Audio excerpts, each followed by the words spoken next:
Hey guys, my name is Galina. In this video, we're gonna actually be talking about how to do a lash extension set from beginning to the end. I'm gonna show it to you guys with pictures and videos for demonstration. I just wanna give you guys like a overview of all the steps. So in case you guys have done the training and it wasn't very clear, or have done another type of training with another company, it wasn't very clear, or if you just have not done the training and you're interested to know what the steps are in a training lash application, I'm gonna give you guys the steps that are required, and then so be sure to watch until the end, and if you guys haven't subscribed already, please be sure to subscribe to our channel. We're trying to give you guys as many tips and tricks as we can to make your lash journey a little bit easier. Okay, so let's start. So the step number one, what is the step number one when the client comes and lies on your table, on your lash table? So the first thing you're going to do is you're going to evaluate their lashes. This is one of the most important steps because you want to ensure that you're assessing the client's lashes properly. If the client has a lot of broken lashes, their lashes are too weak, or they have a lot of damage for whatever reason, sometimes you may need to turn the client away and not do their set. So don't underestimate this step. It is extremely important. It's extremely important to educate the client as well. Take that extra time, take that extra 10-15 minutes to just educate them about aftercare, about making sure that they're washing their lashes, making sure they're not ripping them out, making sure that they're just that they're aware of all the necessary steps that are required to ensure proper retention. Because at the end of the day, if they're gonna come back with poor retention problems, normally they're gonna blame the lash artist. They're not gonna blame themselves. They're just gonna say that your lashes didn't last. And so that's why it's super important to assess their lashes first of all, and second of all, educate them. Now, the next step is going to be washing their lashes with a special lash shampoo. You want to ensure that you do this step because it's really going to greatly improve your client's retention.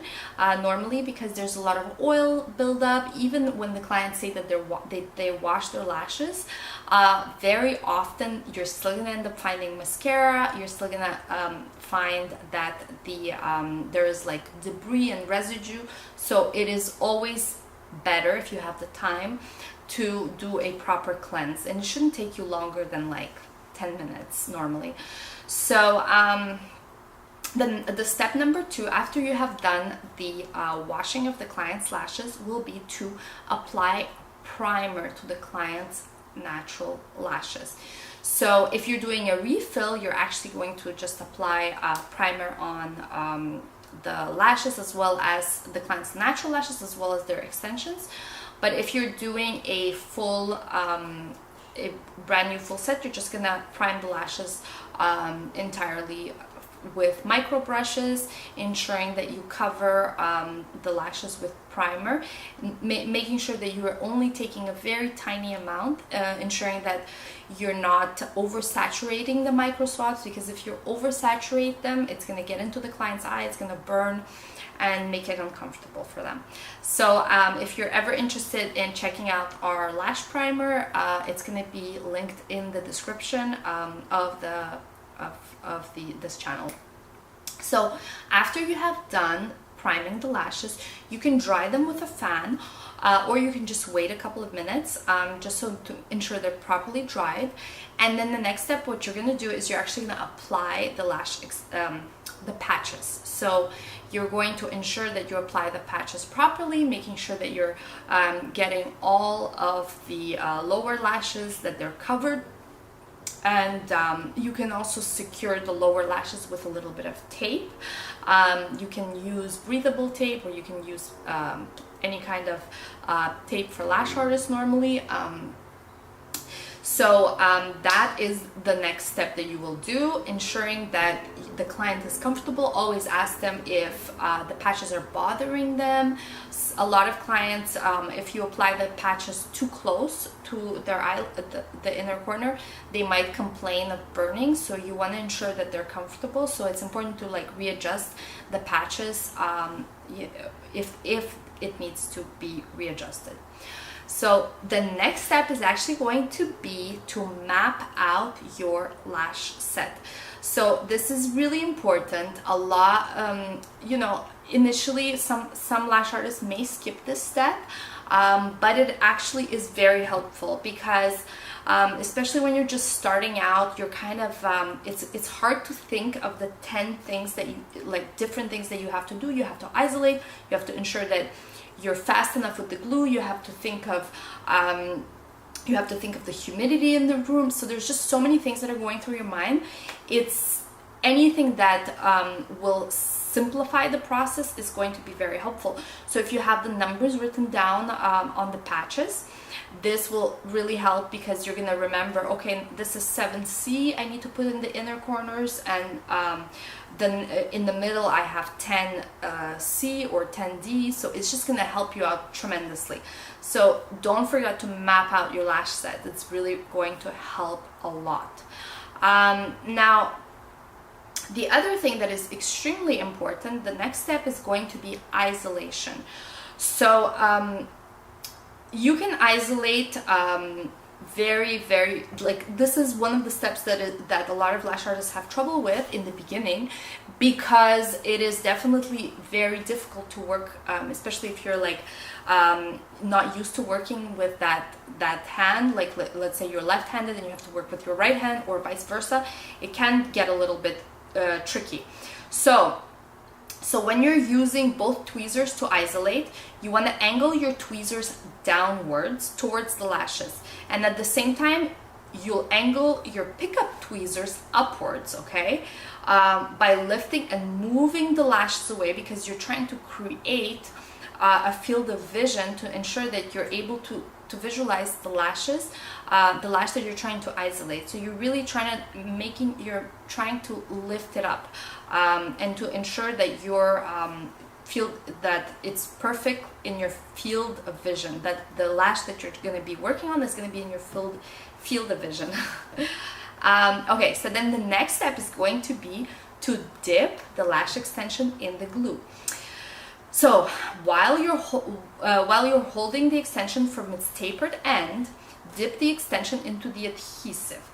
You have to make sure that you have the perfect balance between too much and not enough adhesive. If you have too much, you can create stickies, which is going to be very uncomfortable for the client, and it's just going to ensure that you get stickies. And then the other end of the spectrum is if you're not putting enough adhesive, that is going to cause retention problems, because the client's lashes are actually going to fall out. So the next step after this is going to be to isolate and apply the lash extension.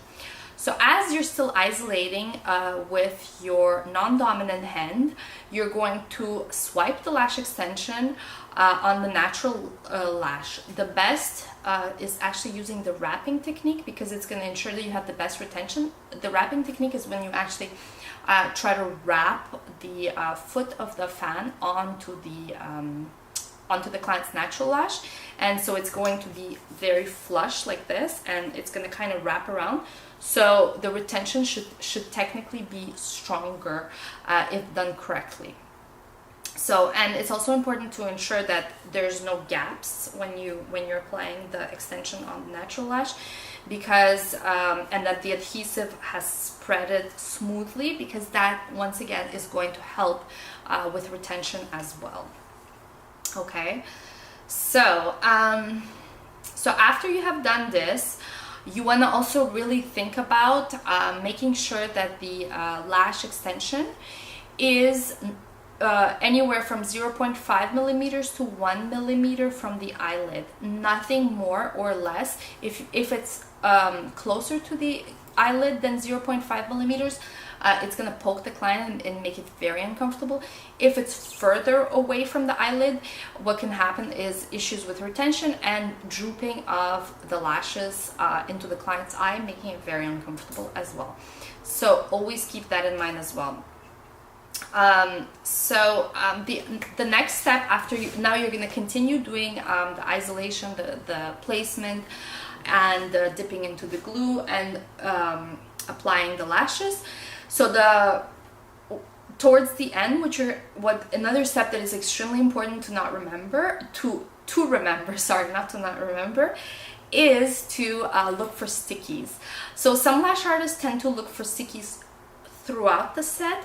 I find that if you do that, it wastes a lot of time.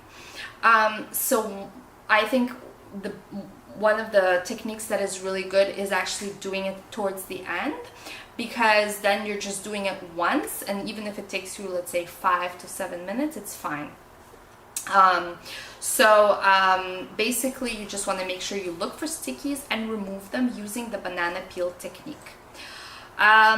Once this is done, what you're gonna do is you're gonna dry the lashes with the lash fan, okay, and you're gonna dry them for about 2 minutes, and then what we like to do is apply the super bonder. It's just applied to the adhesive, like where the glue is on the natural lash.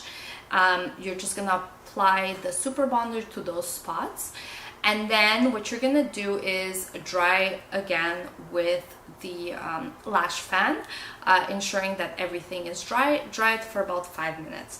So the super bonder is actually going to cure the adhesive. It's going to cure it faster, and it eliminates the need to use a nano mister. So you actually don't need to use a nano mister when you use the super bonder, which is great. So this is actually going to be the end of the set.